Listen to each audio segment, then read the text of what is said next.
Hey everybody, how's it going? This is Norm here. I thought I would do a video on the early days of construction of this current layout. But before we get too deep into it, I'd like to show you the layout I had before this one at my old house. These next few images are from my old layout, which I called Greenbrook. This image here shows the layout in its first configuration, which was a 9.5 by 22.5 rectangular layout with 3 separate loops running.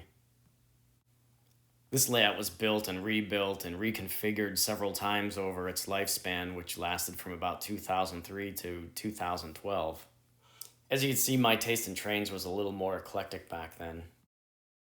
Around 2006, I added a 5 by 10 foot extension to the layout to host a roundhouse and a turntable. In this picture, you can see my Lionel J1A, which I still have, sitting on the old Bowser turntable here. During the course of Greenbrook's existence, I really enjoyed scratch building and really learned a lot on this layout. Here's a small scratch built house I made called the Dream Shack. As time went on, I began modifying every engine and piece of rolling stock that went on the layout. Here's an example. The New York Central caboose is a Mullet River kit that was built as a 3-rail runner, and that H6 New York Central Mikado was a K-line Penzi Mikado that was painted and redetailed to represent an H6. These next few images are from the final rebuild of the old Greenbrook layout. I wanted to try a few new scenery ideas, and I ended up tearing down the main section of the layout to build what you see now in these photos. It was kind of simplified, but it gave me the opportunity to try some new buildings and some new scratch building techniques. So this is pretty much what it looked like before it was torn down in the autumn of 2012, just before we moved to this new house that I'm in now. As you can see, in its final form, it was very heavily Penziized, and you could see some of the early third rail brass models I was running at the time.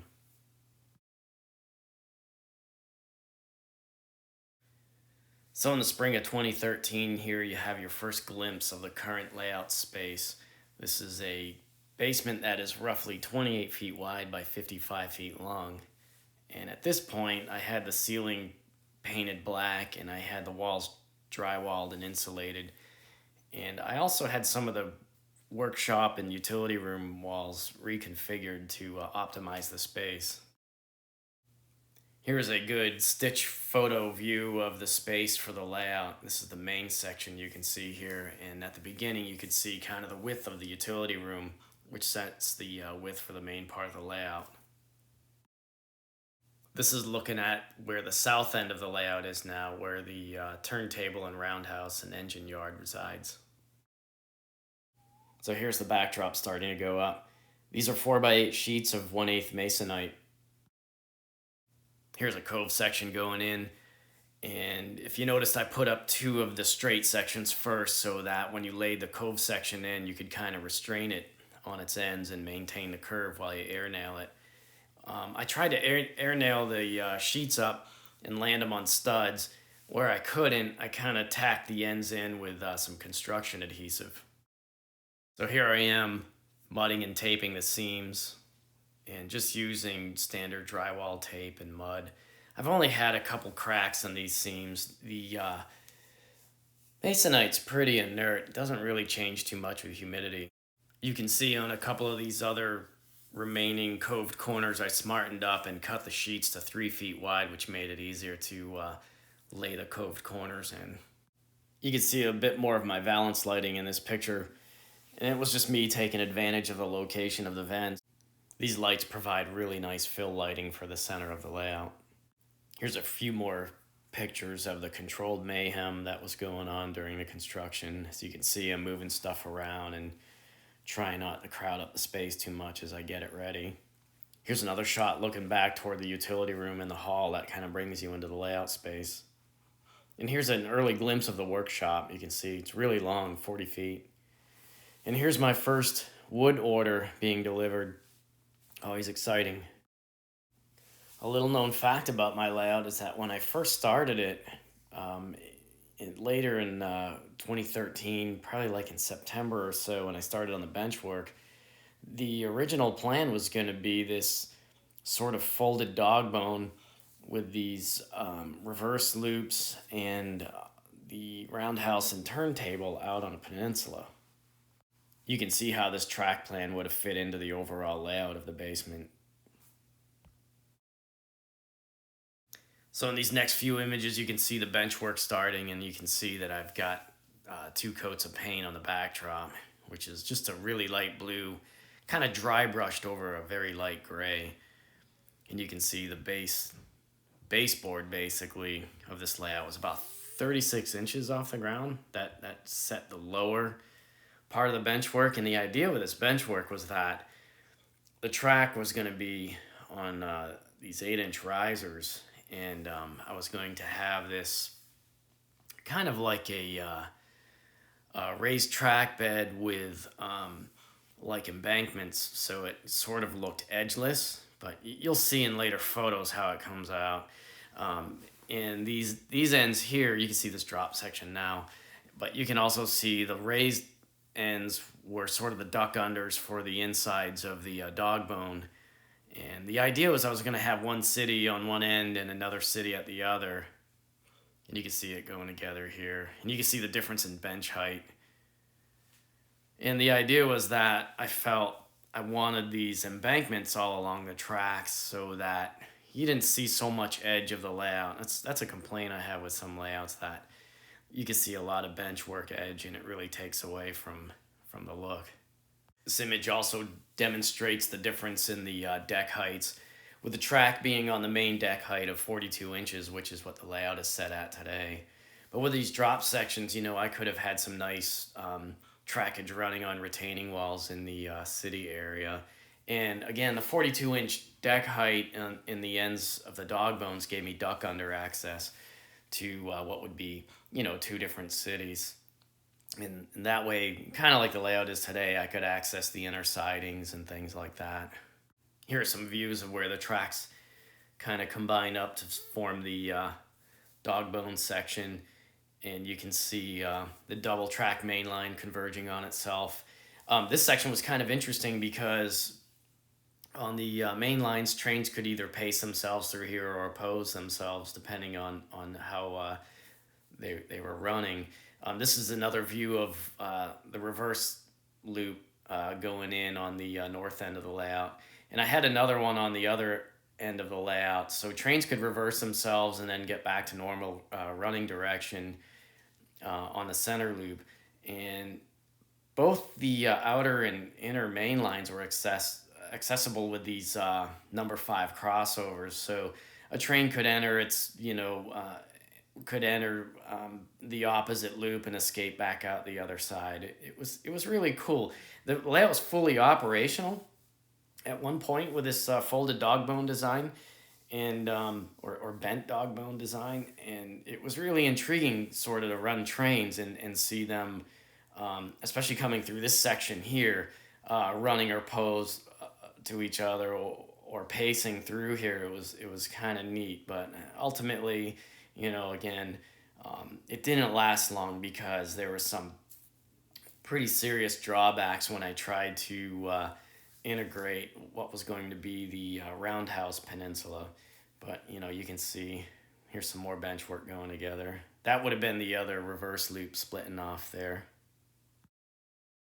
I did get to the point where I could start experimenting with placing buildings, and these were all from my old Greenbrook layout. And some of these didn't make it. In fact, they got sold off over the years. But you can see I was just starting to play around with where things might live.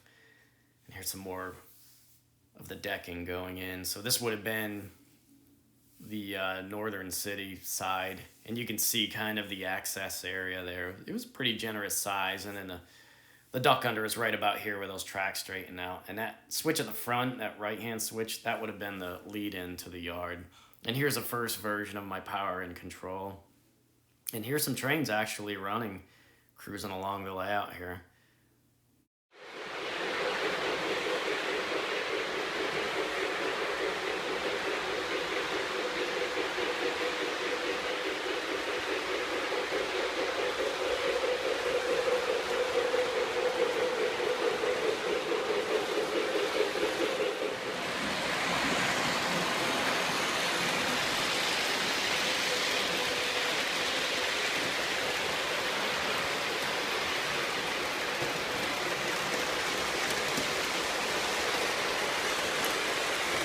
So here's about where that inner loop reverse link would have been.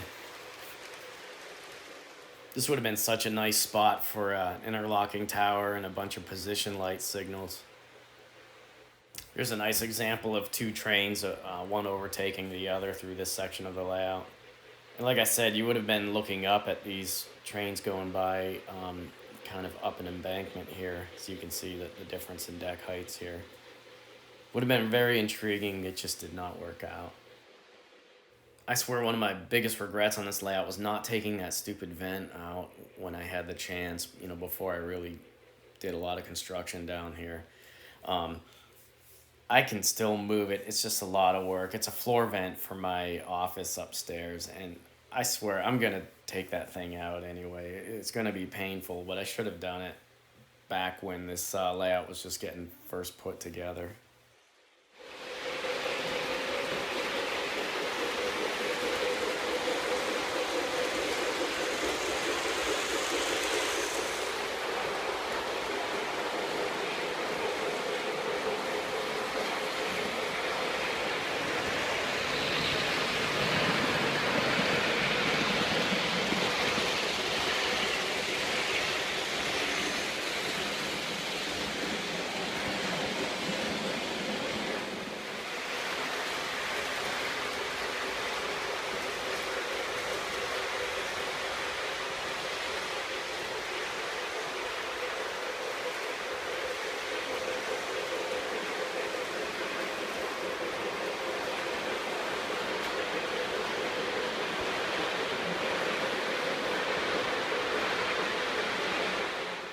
So you can see here's where I started experimenting with building placement in this part of the layout. These were all buildings from my old Greenbrook layout. A few of these made it onto the current layout. Some of them got sold off at York about a year and a half ago. But you can see I'm just playing around with the positions and some of the lengths of the sidings and the spurs to reach them. So in January of 2014, I am getting ready to install my Millhouse River 28-inch Penzi turntable. And I went with a 28-inch turntable because, the Penzi, I don't even think they had a turntable longer than 100 foot. So I installed a turntable into basically what is a 4x8 section of layout that was kind of just built as an island, and then the plan was to integrate it as a peninsula into the rest of the layout with that bridge section you could see in that one photo. Here's a view of it looking back toward the first city I was working on. And I was really looking forward to having this steam era roundhouse and turntable with a full steam servicing facility with a city as a backdrop. As you can see here, I wanted an urban backdrop. I thought it would have looked really cool.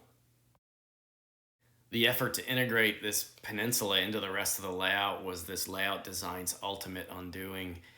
The approach track into the turntable and roundhouse area was just too clumsy, and there were a lot of operational drawbacks to this design. A lot of access to the trackage was limited, and ultimately this experiment was over. So at this point, I think I will end this video installment of the early days of my layout construction.